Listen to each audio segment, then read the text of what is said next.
Currently, people in India are buying property as an investment, hoping for good returns and a better future. In this rush of buying property, most people get cheated and the money invested is lost. In this video, I will tell you about the types of property scams and how you can avoid them for a secure property buying experience. Watch the video till the end to make sure you don't become a victim of these property scams. Hi, this is Yoshu. Before we get into the video, do consider subscribing to our channel and hit the bell icon for future updates. Now, without any further ado, let's get started. Let's explore the types of property frauds and scams that can occur while buying any type of property. First, title deception. This is one of the most common real estate frauds. Title fraud is the scenario where the ownership of property is not clear.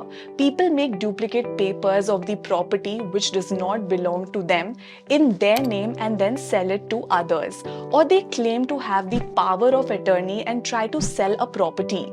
Here are the most common types of properties which are sold under title fraud. First, the properties which have been unoccupied for a long time. Second, properties whose owners are abroad. Third, properties which have been having some disputes or some lease which is not cleared and many other dues which would be pending for a long time. Second type of fraud is hurried sales. This is a property scam where developers show that there are only few flats left, so you must book a property immediately and people buy it in a hurry without conducting any research on the market price of the property. This type of fake hype is created by developers to hide the facts and reality of projects to push sales. During the paperwork, buyer would be in a hurry and many things will be hidden. Next is assured returns. In this case, developers promise assured returns of up to 12 to 14% till the time of possession on immediate investment. Some developers even offer post-dated checks, and you may think this kind of assurance is good. But problem starts when checks start to bounce. It is essential to note that not all developers who offer such policies are untrustworthy. It is important to recognize that the majority of developers are reputable and provide excellent properties to buyers. Next type of fraud is delays in possession. One of the most common ways fraud occurs in property investment is through project delays. It's frustrating when you invest your hard-earned money in a project and then have to wait for years to get possession of it. Surprisingly, these delays can happen not only in small projects but also in big brand developments. To protect yourself from such fraudulent situations, it's always wise to check the RERA website before buying any property. This website provides the possession date, giving you a reliable timeline to plan your investment. Fifth type of fraud is fake promises. Developers or builders often offer heavy discounts on immediate investment, possession assurance promises which will be totally opposite to what appears in reality. Some developers even propose buyback offers with promises of penalties for delayed possession. So always beware of this kind of projects which are totally different in front and different on papers. It is crucial to exercise caution when encountering such projects where there's a big difference between their outward appearance and the details documented on paper. Next is forced cancellations. Investors who participated in a project during its early stages were offered units at lower prices. However, as property rates surged in comparison to the initial rates, developers may attempt to cancel previously sold units in order to maximize their profits.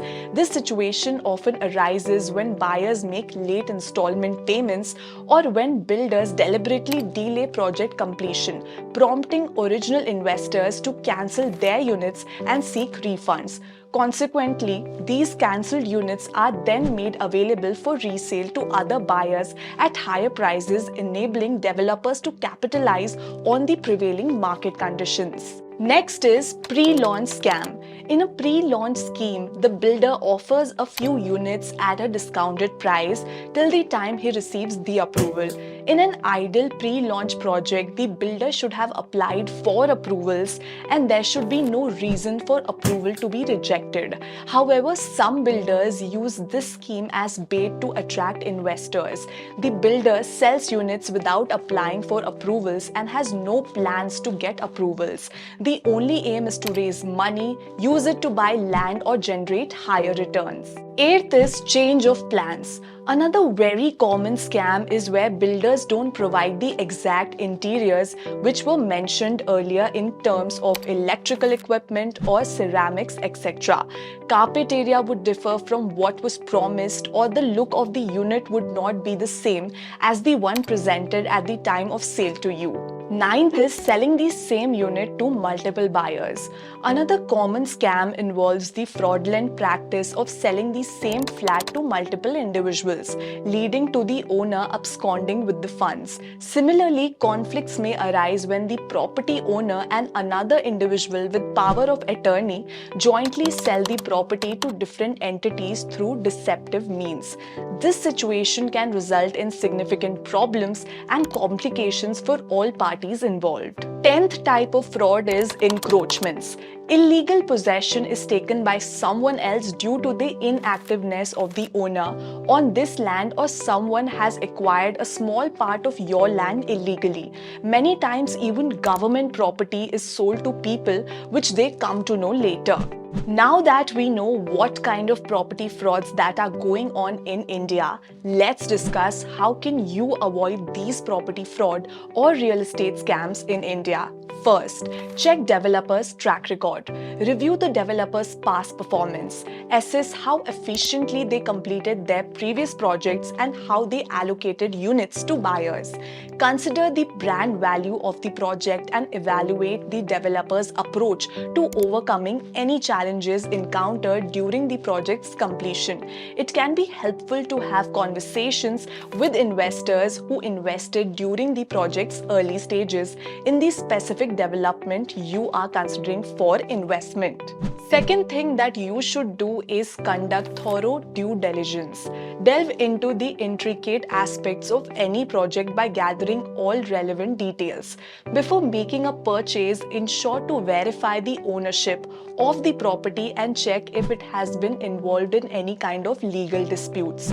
Additionally, check the project's approval history to determine the types of permits and clearances obtained for the property you intend to invest in.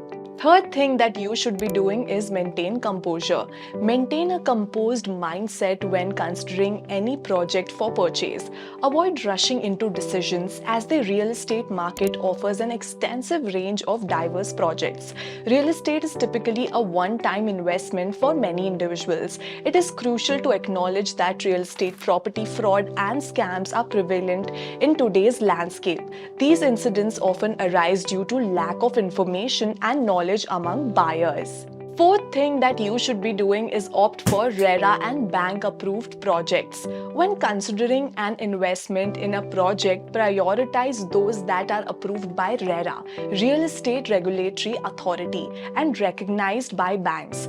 RERA and bank approvals signify that the projects have undergone rigorous evaluations ensuring their safety and reliability across all aspects. By choosing RERA and bank approved projects, you significantly mitigate the risk of property fraud and enhance the overall security of your investment. Well, that is it for this video. If you found this video informational, do like, share and subscribe to our channel and hit the bell icon for future updates. Thanks for watching. See you next time.